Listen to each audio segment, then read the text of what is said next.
Welcome to part two of the Great War. Now we're going to talk about the sick man of Europe.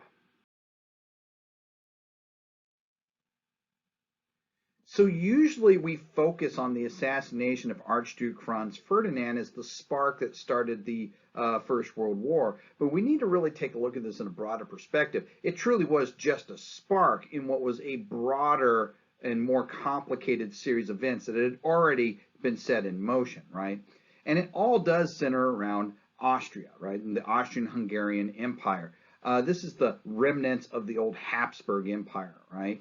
At this time, it was ruled by an old monarch, Franz Joseph. Franz Joseph had been the king of the Austrian-Hungarian Empire for quite a long time, and he'd seen it go through several transformations. And he'd watched it pretty much be on a perpetual decline here in the late 1800s and early 1900s, right? His government had become two separate governments. What had happened was that you had the Austrian Empire, and it fought against the Prussians in what became known as the Austro-Prussian War. Well, the Austrians lose this war. And as a result, one of the major ethnic groups in the Austrian Empire, the Magyars, or the Hungarians, demanded that they had some form of self-rule. They were dominant here in the eastern half of the Austrian Empire. And Franz Joseph in 1867 will agree to this in what becomes known as the Ausgleich, right? The Compromise of 1867, where he takes his monarchy and he actually makes it a dual monarchy. He has a Western monarchy that is an Austrian-dominated monarchy based out of Vienna, and then he has an Eastern monarchy, a Magyar monarchy that is based out of Budapest, in which, of course, he's the king of both in this dual monarchy. Okay, but that causes all kinds of problems because what you have now is basically two parliaments ruled by a single king. He's trying to do things like, say, he wants to modernize the troops that are protecting his border with Serbia, but those troops, if he asks for troops to come from the Hungarian side of the nation or the Magyar side, they might say, no, we're not sending our troops because that's not protecting our borders, right? And vice versa. And the same thing goes with the flow of money and everything else. It's a real mess. And this is just one component because there's a strong sense of nationalism that's growing throughout the 1800s and into the 1900s. And for the Austrian Empire, this is really problematic because they have 12 major national identities in their nation. You have Austrian German, you have Magyar, right, Hungarian, but then you also have Czech, Pole, Ukrainian, Romanian, Croatian, Serbian, Bosnia-Herzegovinian, Slovak, Slovenian, Italian, and Bosnian. And yes, Bosnia-Herzegovinian and Bosnian are different, okay, as far as nationalistic identity. On top of that, there are also 7 major religions represented there, and they're very vastly different as well. You have Roman Catholic, but then you also have Greek Catholic, Eastern Orthodox, Calvinist, Jewish, Evangelical, and Muslim, right? These are all the recognized faiths.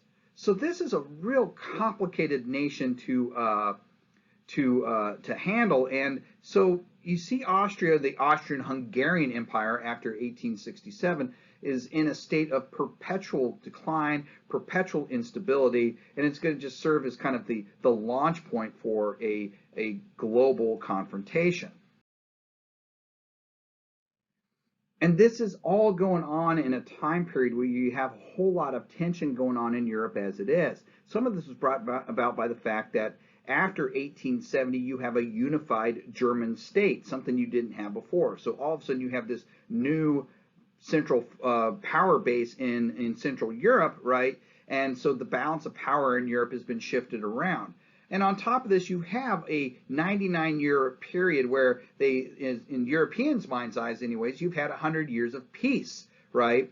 But I always like to refer to that time period as 100 years of peace-ish, right? Because during this time period, what you had is in 1815, you had the end of the Napoleonic Wars, right? 99 years later, you have the start of World War I. There's where you get your 100 years of peace. But this is what's going on in Europe during their 100 years of peace.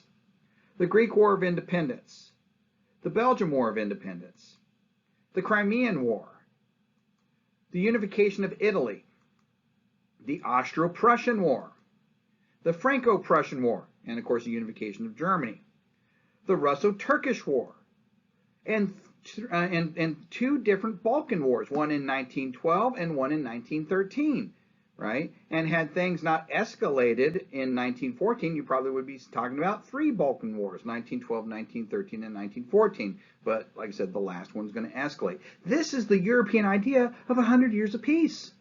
And I didn't even talk about the Russo-Japanese War because it pretty much took place on the other side of Russia, right? But if this is what 100 years of peace looks like, what the heck do you think 100 years of war would look like?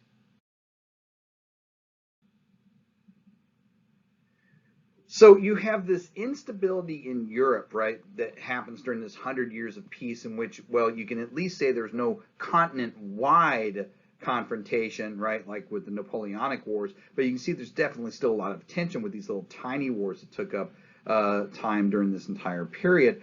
And then you also have the power struggle, right? The balance of power being upset by the creation of a unified Germany. So you have all these things in play, and so now it just takes something else to kind of throw that last little spark on this pile of tinder and set everything off. And it's going to take place with the assassination of Archduke Franz Ferdinand. Archduke Franz Ferdinand is the heir apparent to the Austrian-Hungarian throne, right? He's going to take over when Franz Joseph dies, or at least he's supposed to. But he'll never get the opportunity because he'll be assassinated by a man named Gavrilo Princip.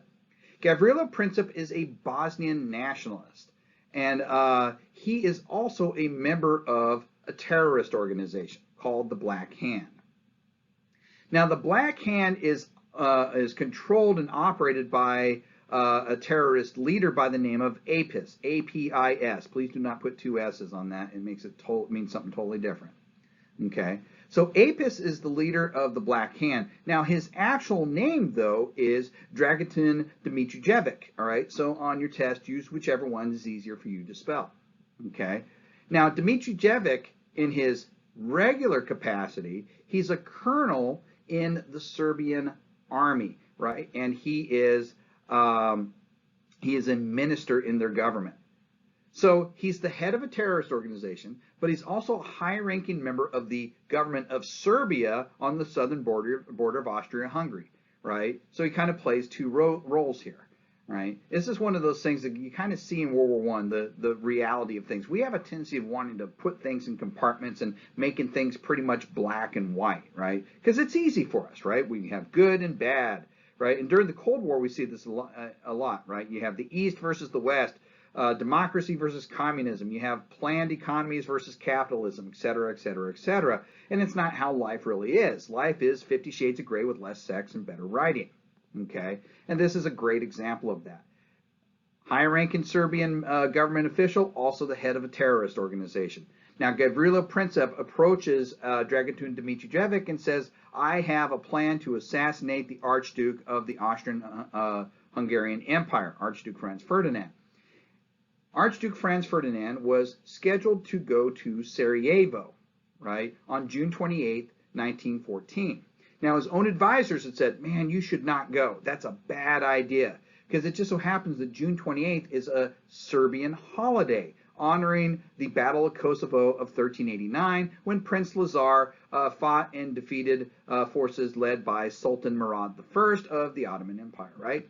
So, he said, it's not a good idea for you to go down there. Large Serbian population, you probably shouldn't do it. Well, of course, Franz Ferdinand said, hey, look, they are going to be my subjects someday, right? They need to get used to the fact that I'm going to go to places like this, right? So he's going to go anyways. And his entire route is planned and laid out, and it's printed in the newspapers, you know, like his motorcade and how it's going to drive through Sarajevo. That's in the paper, so you can come out and wave to your future king, right? That's the whole purpose of that anyways. But of course, if you're an assassin, a would-be assassin like Gavrilo Princip, that's perfect. You know exactly where he's going to be and when.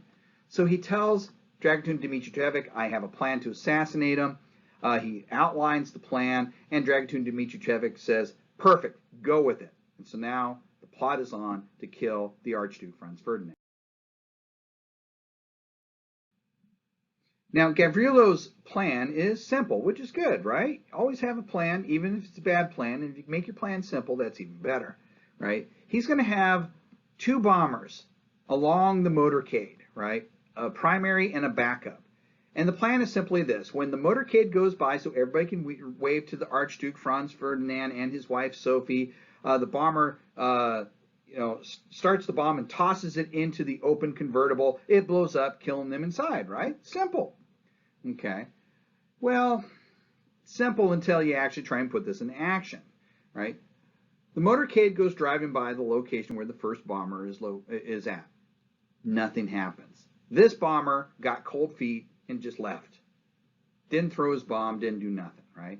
The second bomber, though, was ready to go. And when the motorcade passed by, he set his bomb and tossed it. And what happened here, well, there's two different versions of the story of what happens next. So I'll tell you the first one, and then I'll tell you the one I like. The first one is that the bomb arcs through the air towards the convertible containing Archduke Franz Ferdinand and his wife Sophie. But the bomb hits a little short. It hits the rear quarter panel of the Archduke's car, bounces and rolls underneath the car behind them in the motorcade. The bomb then blows up, injuring several people inside that car. Okay, good general story.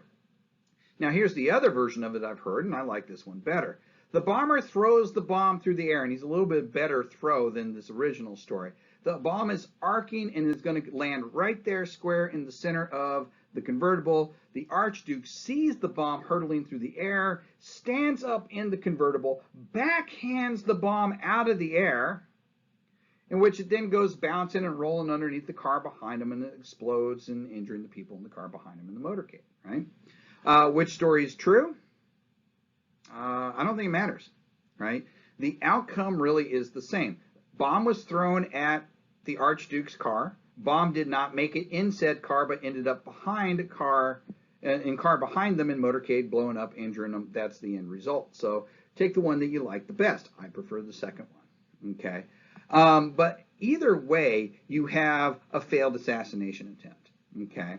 And the Archduke continues on to the government offices there in Sarajevo. When he arrives, the mayor of Sarajevo begins to give a speech honoring the Archduke. The Archduke is going to cut him off, shout at him for having bombs thrown at him in the city, and then he's going to plan his departure. He's like, we're leaving. We're going to go inspect the troops down near the border. Okay. All right. So Gavrilo Princip by this time is really bummed out. His plan, his simple plan, has completely failed. He can't believe it. He's walking the streets of Sarajevo. It was so simple. I don't even know where the first guy went. Bomb never got thrown. Right? We'll call him Carl. I don't know what happened to Carl. He never showed up. Okay. Second one. I don't know what happened. He totally missed. I don't know what happened. Okay. So he's just wandering the streets of Sarajevo. Now, he's had some really bad luck today, but it's about to turn really good for him. The Archduke had decided that he wanted to visit the men injured in the bombing in the hospital. And so he told the drivers that they needed to alter the route of the motorcade, the published route, to drive to the hospital. The lead driver of the motorcade began to go on the regular route that was originally planned, realized, oh crap, no wait, I need to turn here because I got to actually go by the hospital. So he stops, he starts backing up, and you have the accordion effect, right? All the cars just bunch up. Gavrilo's wandering the streets, really bummed out, looks up, it's like, wow, I'm having a horrible day. Oh, great, now there's a traffic jam in front of me, too. And then that's just a figure. And he looks in the car that's directly in front of him. It's a convertible. And seated in that car is the Archduke Franz Ferdinand and his wife. Right there. So he just reacts. He pulls his gun out. He begins shooting into the car. He strikes both the Archduke and his wife, Sophie, fatally wounding both of them, right? He'll very quickly be tackled. Matter of fact, that's the picture you see in the upper left-hand corner. He'll quickly be tackled and subdued, and he'll be thrown in, and he'll die in jail, actually, in an Austrian jail during the war. And he'll later say, because he really regrets the fact that he killed Sophie and all that too, but I really don't take that very seriously because his plan was to throw a bomb in the car, which clearly would have killed her, okay? But at any rate, through just some good luck there at the end, for him anyways, turns out to be really bad luck for the Archduke. He and his wife are fatally wounded. He has died. He's been assassinated by a terrorist organization led by a minister from a neighboring government. This is an act of war. Now it just remains to be seen, what does the Austrians do about this?